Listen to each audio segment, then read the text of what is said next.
देख रहे हैं नेटवर्क 33 राजकुमार के साथ। तो चलिए बढ़ते हैं आज की कहानी की ओर। दोस्तों, उस रात जब मैंने एक दिल दहला देने वाली घटना से सामना किया तो मैं अपने घर पर खाना खाकर वापस दुकान पर ही लौट रहा था, क्योंकि हम सब एक ट्रक ड्राइवर एक दुकान में ही रहते थे।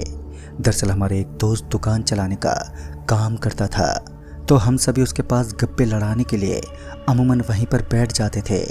रोज रोज की तरह आज भी मैं उसी दुकान के ऊपर बैठकर अपने दोस्तों से गप्पे लड़ा रहा था।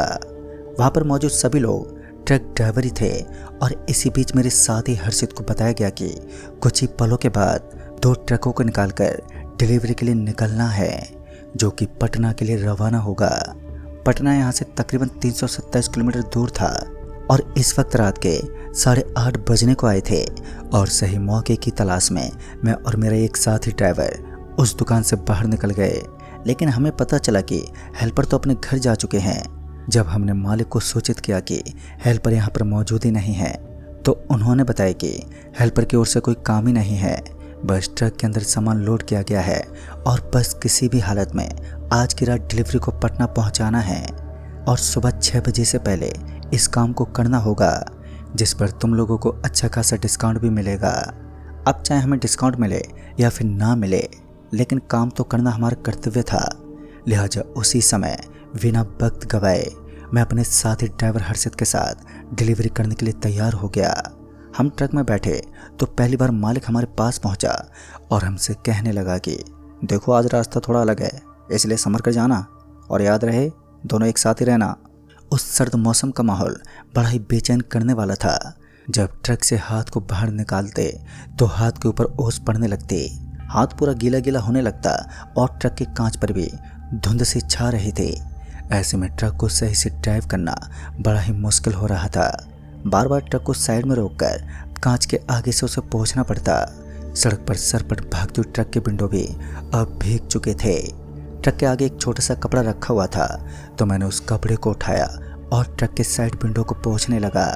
लेकिन बातों ही बातों में मुझे हर्षित का ख्याल ही नहीं आया। मैं हर्षित के बारे में भूल चुका था कि वो भी अपनी ट्रक लेकर मेरे पीछे पीछे आ रहा होगा। जब मुझे याद आया तो मैं उसे कॉल करने लगा, लेकिन उस इलाके में नेटवर्क ही गायब था। जब मुझे लगा कि हर्षित मुझसे कुछ ज़्यादा ही पीछे छूट गया है, तो मैं अपने ट्रक के साथ वहीं पर सड़क के किनारे खड़ा हो गया। करीब 15 मिनट तक इंतज़ार करने के बाद भी उसका कोई ठिकाना नहीं था और इसी बीच मुझे किसी के दर्द से कराहने की आवाज़ सुनाई दी। ये आवाज़ मेरे आसपास से आ रही थी, जिस कारण मेरे कान खड़े हो गए। पहले तो मैं इधर उधर देखता रहा, लेकिन कोई भी दिखा नहीं। लेकिन बाद में मुझे ऐसा लगा कि ये आवाज़ तो मेरे ट्रक के जस्ट नीचे से आ रही है और उस समय मेरे हाथ में एक छोटी सी टॉर्च थी, तो मैं उस टॉर्च को लेकर ट्रक के नीचे झुका तो मैंने देखा कि वहाँ पर एक आदमी लेटा हुआ था। हालांकि अच्छी बात तो ये थी कि वो सुरक्षित था। अब मुझे राहत तो मिली, लेकिन ये समझ नहीं आ रहा था कि आखिर ये आदमी ट्रक के नीचे कैसे पहुंचा।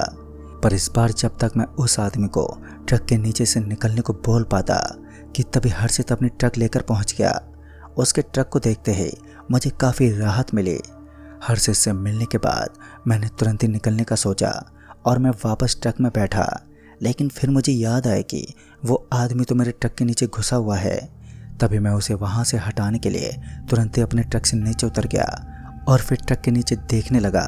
लेकिन कुछ सेकंड के लिए मैं हैरान रह गया, क्योंकि अब तो वहाँ पर कोई भी नहीं था और हर्षित मेरा ही इंतज़ार कर रहा था। और वो साथ ही ज़ोर से आवाज़ देते हुए बोला, अरे कृष्ण भाई, तुम अभी भी यहीं पर ठहरे हो? तभी मैं हर्षित के पास गया और उसे उस आदमी के बारे में बताया। तभी हर्षित ने मेरी बातों पर हंसते हुए कहा, अरे भाई साहब, आपको कोई वहम हुआ है? इतनी रात को आखिर कौन होगा जो ट्रक के नीचे आने का साहस कर सके? हाँ, वो बात तो ठीक है, मैं भी यही सोच रहा हूँ, पर अभी अभी मैंने किसी को देखा था। तभी हम दोनों ने ट्रक के नीचे काफ़ी देर तक छानबीन की, लेकिन हमें वहाँ पर कोई भी नज़र ही नहीं आया। उसके बाद मैं अपने ट्रक को स्टार्ट करता हुआ हर्षित के पीछे पीछे चल पड़ा। फिर तकरीबन 1.5 घंटे सफ़र काटने के बाद अब मुझे सिगरेट पीने का मन होने लगा।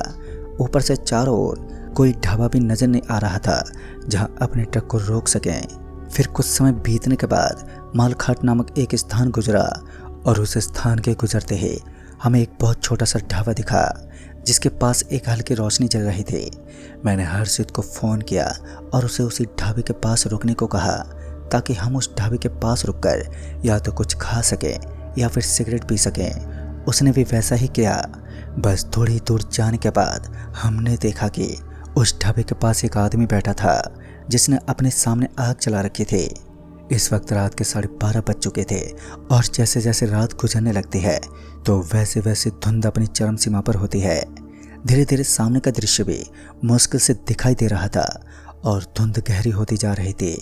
तभी हम लोग उस छोटे ढाबे के पास पहुंचे तो हमने देखा कि वहां सिर्फ एकमात्र आदमी ही था जो इस वीरान इलाके में अकेलेपन में जी रहा था। तभी मैं उस आदमी के करीब पहुंचा और बोल पड़ा, अरे भाई साहब, एक सिगरेट मिल सकती है? तभी उस आदमी ने अपनी मुंडी को नीचे झुकाया, यानी कि उसके पास वो सामान था जो हमें चाहिए था। वो सीधा दुकान में गया और जब वो वापस दुकान से बाहर निकला तो उसके हाथ में सिगरेट की एक डिब्बी थी। वो उस डिब्बी को लेकर हमारे पास पहुंचा और वहीं पर बैठने का इशारा किया। तभी हर्षित हल्की सी आवाज़ में बोला, यार तुझे ये शख्स काफ़ी अजीब नहीं लग रहा है? इसकी हरकतें तो बड़ी ही अजनबी की तरह लग रही हैं। तभी मैंने भी उसकी हाँ में हाँ मिलाई, पर तब तक उस आदमी ने कहा, यहाँ सब कुछ ऐसा ही है, आपने अपनी जान जोखिम में डाल दी है, आपको यहाँ नहीं आना चाहिए था। अभी तो आप जिंदा हैं क्योंकि अग्नि के सामने बैठे हैं।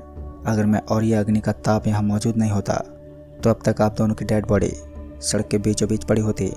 उस आदमी के कहे गए ये शब्द हमें डराने के लिए काफ़ी थे, लेकिन हर्षित डरने के बजाय थोड़ा चौकन्ना हो गया और उठते हुए बोला, कौन हो तुम और क्या चाहते हो?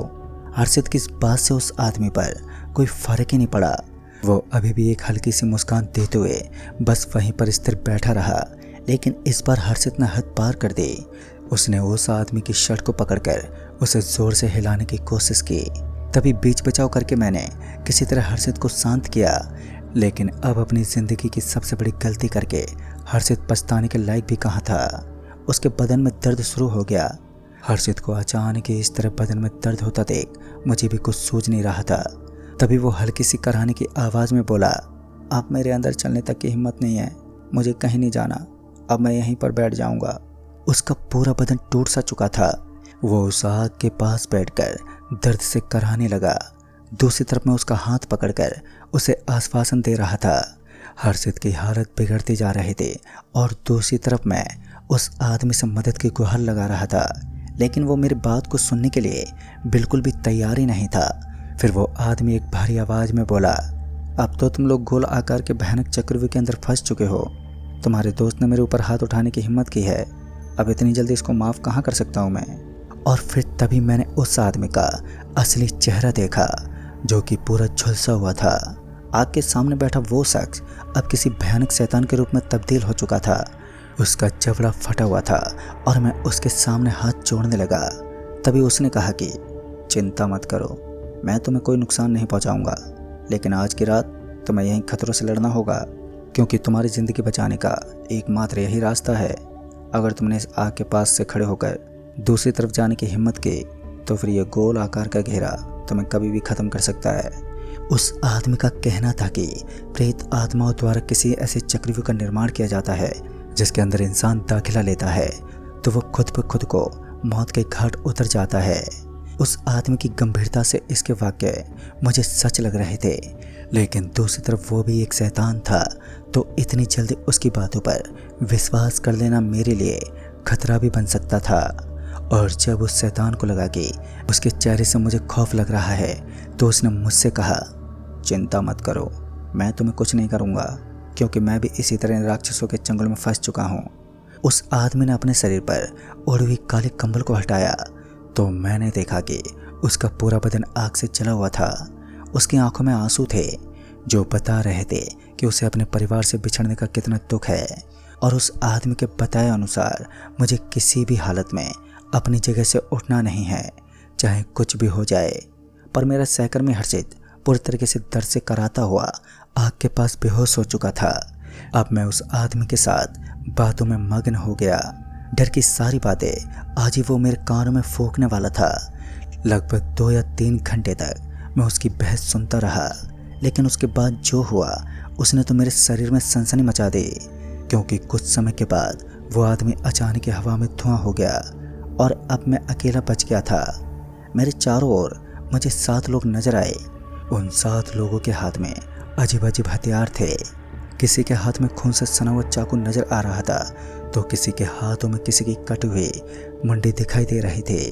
उन सभी का रूप बहुत ज़्यादा भयानक था, लेकिन इसी बीच मुझे एक चमकती हुई चीज़ दिखी जो मेरे से करीब 10 कदम दूर थी। इस चमकती हुई चीज़ के अंदर कुछ तो ऐसा था जो मुझे अचंभित कर रही थी।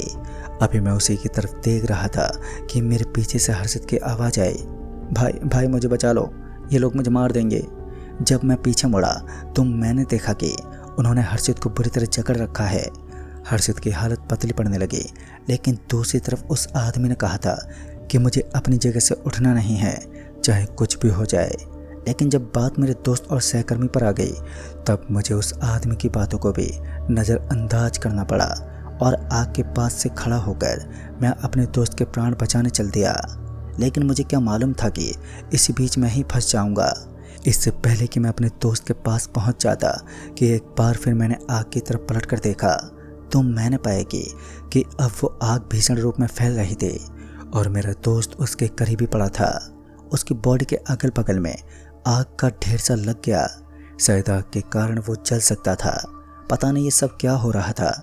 मेरा असली दोस्त कौन सा था और मैं इस बात को समझ पाने में पूरी तरह से नाकाम था। उन शैतानों से डरते ही मैं दुम दबाकर वापस आग की तरफ भागा तो मेरी एक गलती से मेरा कदम उस चमकती हुई चीज़ पर गया, जिससे मुझे जोरदार झटका लगा और इस झटके ने मुझे अंदर तक हिलाकर रख दिया। तभी मैं बेहोश हो गया और उसके बाद जब मेरी आंखें खुली तो मैंने देखा कि आसमान में पक्षियों के उड़ने की आवाज़ मेरे कानों तक पहुंच रही थी। और जब मैंने हर्षित की तरफ देखा तो मैंने पाया कि उसकी मौत हो चुकी थी, जिसका जिम्मेदार केवल मैं था। तभी मैंने अपने मालिक को फ़ोन किया और सारी घटना के बारे में मैंने विस्तार से बताया। पता नहीं क्यों, लेकिन मुझे ऐसा लग रहा था मानो मालिक इन सब बातों से परिचित है। फिर क्या था, उन्होंने मुझे वहाँ से रिहा कर दिया और मेरे दोस्त की मौत को एक एक्सीडेंट का दर्जा दे दिया। और उस दिन के बाद मैं ना ही तो अपने उस काम को सही ढंग से कर पाया और ना ही अपने दोस्त की मौत के गम को मैं भुला पाया हूँ। लेकिन मेरा दिमाग आज भी यही सोचता है कि आखिर वो चमकती हुई चीज़ कौन सी थी जिसके कारण मेरी जान बच गई। हालांकि इसकी जानकारी मुझे बाद में पता चली, जो मैं आपको फिर कभी बताऊंगा, क्योंकि ये एक लंबा सफ़र था जिसे मैं आज भी नहीं भूला। तो दोस्तों, इस कहानी में बस इतना ही। तब तक के लिए बाय एंड टेक केयर।